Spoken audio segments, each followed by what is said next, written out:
நாள் சுற்றுப்பயணமாக கோவை மற்றும் திருப்பூர் சென்றுள்ள முதலமைச்சர் மு.க.ஸ்டாலினுக்கு உற்சாக வரவேற்பு அளிக்கப்பட்டது.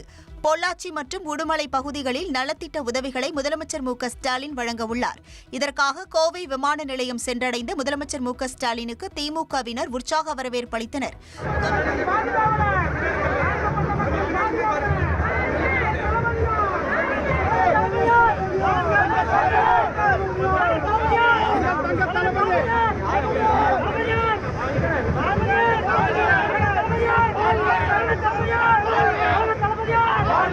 தொடர்ந்து திருப்பூர் மாவட்டம் உடுமலைக்கு முதலமைச்சர் மு.க.ஸ்டாலின் சென்றார்.